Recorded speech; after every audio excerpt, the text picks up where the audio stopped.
Chief justice of India का पद भारत की जुडिशरी की सबसे ऊंची कुर्सी है, जहां सिर्फ संविधान की रक्षा की जिम्मेदारी नहीं होती बल्कि एक ऐसी हिस्ट्री भी छिपी होती है जो कंट्रोवर्सीज, सीक्रेट बैकरूम डील्स और ऐसे छुपाए हुए किस्से से भरी होती है जो आम जनता तक कभी पहुंचते ही नहीं। सुप्रीम कोर्ट के जजमेंट्स और स्पीचेस हमें एक गरिमा से भरा तस्वीर देते हैं, लेकिन सीजेआई की कुर्सी के पर्दे के पीछे अक्सर कानून, पावर और राजनीति के बीच की तनाव की असली कहानी लिखी जाती है। अब जब जस्टिस संजीव खन्ना 13 मई 2025 को रिटायर होने वाले हैं और जस्टिस BR गवई 14 मई को चीफ जस्टिस ऑफ इंडिया का पद ग्रहण करेंगे, तो इस सिचुएशन को सबसे बेहतरी से तभी जाना जा सकता है जब हमें ये मालूम हो कि क्या वो सीक्रेट्स और कंट्रोवर्सीज हैं जो अब तक चीफ जस्टिस ऑफ इंडिया की कुर्सी के पीछे छिपे हुए हैं। आप सभी जानते हैं कि जस्टिस गवई बुद्धिस्ट कम्युनिटी से पहले चीफ जस्टिस ऑफ इंडिया बनने जा रहे हैं। उनकी अपॉइंटमेंट भी एक सिंबॉलिक और इंस्टीट्यूशनल माइलस्टोन है, लेकिन जैसे हमने हमेशा देखा है कि सिंबल के पीछे हमेशा स्टोरी होती है। लीगल कॉरिडोर्स में ये बातें अब भी घूम रही हैं कि जस्टिस गवई का टेन्योर छोटा होगा,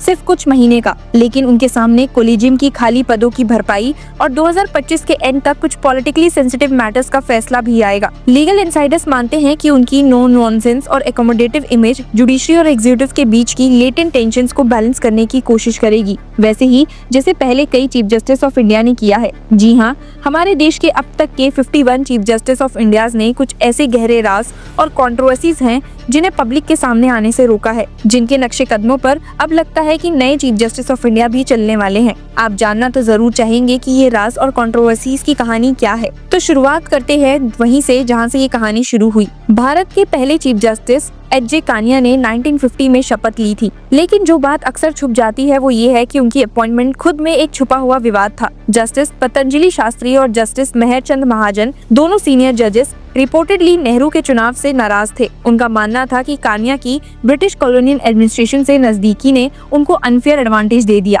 आयरनी देखिए कि कानिया सिर्फ 11 महीने के अंदर ऑफिस में ही गुजर गए। वो भारत के इकलौते चीफ जस्टिस ऑफ इंडिया हैं जो अपने पद पर रहते हुए दुनिया से चले गए और सुप्रीम कोर्ट को उस वक्त ऐसे एडमिनिस्ट्रेटिव अनसर्टेनिटी में डाल गए जो किसी ने एक्सपेक्ट नहीं किया था। सबसे लंबी अवधि तक चीफ जस्टिस ऑफ इंडिया बने यशवंत विष्णु चंद्रचूड़ 1978 to 1985 को अक्सर उनके इंटेलेक्चुअल ब्रिलियंस के लिए याद किया जाता है, लेकिन कम लोगों को याद है कि उन्होंने सुप्रीम कोर्ट की कुर्सी इमरजेंसी के बाद के सबसे पॉलिटिकली सेंसिटिव दौर में संभाली थी। जस्टिस चंद्रचूड़ ने अपने कुछ पूर्वगामी जजेस के रिग्रेसिव फैसलों को रिवर्स किया था, लेकिन कंट्रोवर्सी यहाँ थी कि उनके टेन्योर में कोर्ट ने क्रिटिक्स के शब्दों में जुडिशियल टिमिडिटी दिखाई थी इंदिरा गांधी के रिजीम के सामने। एक पूर्व अटॉर्नी जनरल ने ऑफ द रिकॉर्ड कहा था कि चंद्रचूड़ की court chose judicial minimalism to survive political maximalism. और सबसे इंटरेस्टिंग फैक्ट ये है कि उन्होंने और उनके बेटे धनंजय वाई चंद्रचूड़ दोनों ने चीफ जस्टिस ऑफ इंडिया बनने का यूनिक फादर सन रिकॉर्ड बनाया, जो अदरवाइज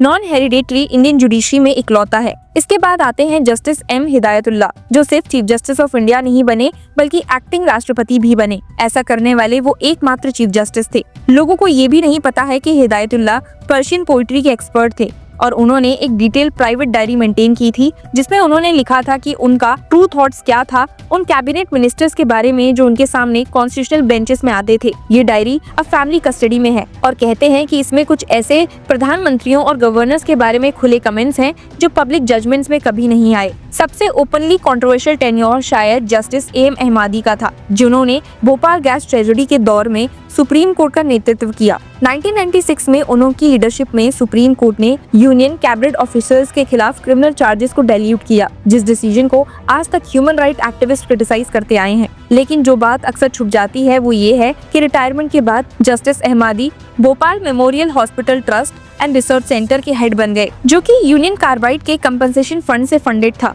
और इसी वजह से उनके ऊपर कन्फ्लिक्ट ऑफ इंटरेस्ट के आरोप लगे जो आज तक फॉर्मली एब्जुडिकेट नहीं हुए। अब बारी आती है जस्टिस KG बालाकृष्णन की, जिन्हें भारत के पहले दलित चीफ जस्टिस ऑफ इंडिया को रिप्रेजेंटेशन के प्रतीक के रूप में देखा गया है, लेकिन उनका post retirement tenure as chairperson of national human rights commission allegations के घेरे में रहा। हालांकि उन्होंने सारी गलतफहमियों से इनकार किया और कोई फॉर्मल चार्ज प्रूव नहीं हुआ, लेकिन एक एक्सक्लूसिव एफिडेविट जो एक इनकम टैक्स ऑफिसर द्वारा बाद में लीक हुआ था, उसमें क्लेम किया गया था कि कुछ रियल स्टेट ट्रांजैक्शंस जो उनके रिलेटिव्स ने किए थे, उनमें ऐसे सिग्नेचर्स थे जो शेल एंटिटीज से लिंक थे। बालाकृष्णा के ऑफिस से इसे स्लैंडेरियस स्पेरियस और फैब्रिकेटेड कहा गया। सुप्रीम कोर्ट ने इस कंट्रोवर्सी से खुद को दूर रखा, लेकिन जुडिशियल कॉरिडोर्स में इंस्टीट्यूशनल एम्बैरेसमेंट की चुप्पी बनी रही। जस्टिस दीपक मिश्रा का टेन्योर भी किसी ड्रामा से कम नहीं था। उनके टेन्योर में सुप्रीम कोर्ट के 4 सीनियर मोस्ट जजेस जस्टिसेस चिलमेश्वर, गोगोई, लोकुर और कुरेन जोसेफ ने जनवरी 2018 में एक हिस्टोरिक प्रेस कॉन्फ्रेंस की, जिसमें उन्होंने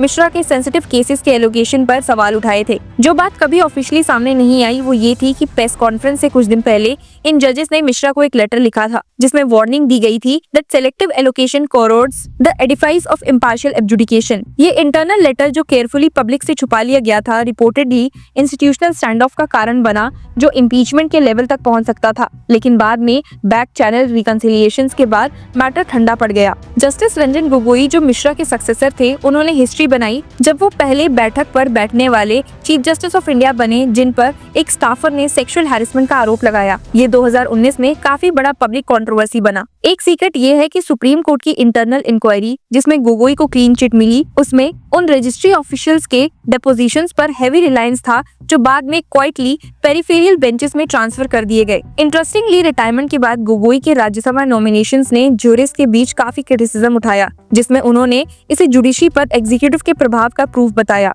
एक फॉर्मर सुप्रीम कोर्ट जज ने एनोनिमसली कहा था, if judgement secure post retirement sinecures, we should be honest about calling it what it is, quid pro quo. इसके बाद chief justice of India DY Chandrachud का टेन्योर तो सबको याद ही होगा। उनके टेन्योर में जितनी कंट्रोवर्सीज हुई, शायद ही पहले कभी कहीं देखी गई हो। पॉलिटिकल साइडिंग से लेकर कोलेजियम में नॉन ट्रांसपेरेंसी एक्सेट्रा कई सारे आरोप चंद्रचूड़ पर लगाए गए थे। और 2025 तक पहुंचते पहुंचते justice Sanjeev Khanna, current chief justice of India, ने ऐसी कुर्सी संभाली है जहां पब्लिक एक्सपेक्टेशन और इंस्टीट्यूशनल फटीग दोनों टकरा रहे हैं। अपने शार्प डिसेंस और कॉन्स्टिट्यूशनल ज्यूरिस्प्रूडेंस का डीप ग्राउंडिंग के लिए जाने जाने वाले खन्ना के अपॉइंटमेंट पर भी विस्पर्स थे। कंट्रोवर्सी ये थी कि सीनियर मोस्ट जज जस्टिस SK कौल रिटायर हो गए बिना चीफ जस्टिस ऑफ इंडिया बने, और इस वजह से फिर से ये ज्यादा डिबेट हो गई कि क्या एग्जीक्यूटिव प्रेफरेंसेस ने साइलेंट रोल प्ले किया अपॉइंटमेंट प्रोसेस में। लीगल इनसाइडर्स स्पेकुलेट करते हैं कि खन्ना को इंस्टीट्यूशनली एकोमोडेटिव माना गया और इसी वजह से वो जुडिशरी और सरकार दोनों के लिए प्लेटेबल चॉइस थे। ये एक ऐसा चार्ज है जिसे खन्ना ने खुद ब्रश असाइड किया था, जब उन्होंने कहा, there is no greater honour than serving the constitution without fear or favour. एक बात तो बिल्कुल साफ है कि चीफ जस्टिस ऑफ इंडिया का पद जितना कानून का रंगमंच है, उतना ही एक ऐसा क्रूशियल भी है जहां अनटोल्ड इंट्रूग्स, छुपी हुई अलायंसेस और इंडिपेंडेंस और अकोमोडेशन के बीच का डेंजरस बैलेंस चलता रहता है। क्या आपको भी ऐसे हिडन कंट्रोवर्सी या सीक्रेट्स याद है? तो हमें जरूर बताइए। And keep following Law Chakra for more such interesting news and analysis. Hello law lovers and justice seekers. Welcome to Law Chakra. हम आपके लिए लेकर आए हैं कुछ बहुत ही exclusive. Introducing Law Chakra Prime Membership, जो आपको देगा exclusive access like never before. यानी कि फुल इनसाइडर एक्सेस, वो भी बस घर बैठे। यही नहीं, प्राइम मेंबर को मिलेगा access to exclusive interview session with renowned जजेस, लीगल एक्सपर्ट्स एंड लॉयर्स। ऐसे इनसाइट्स जो आपको कहीं और नहीं मिले। इसी के साथ अगर आप कभी सोचे कि हम कैसे लेकर आते हैं आपके लिए ये लीगल अपडेट्स, तो इसके लिए भी प्राइम मेंबर्स के लिए है हमारे पास एक special sneak peek behind the scenes of law chakra. Brainstorming session से लेकर ब्लूपर्स तक सब कुछ। In short, more content, more update and more analysis. Political legal controversies हो या इन डेप्थ लीगल सेशंस, सब कुछ आपको मिलेगा एट वेरी मिनिमल प्राइस। बनिए लॉ चक्र की प्राइम मेंबर और अनलॉक कीजिए full potential of legal knowledge. अभी ज्वाइन कीजिए।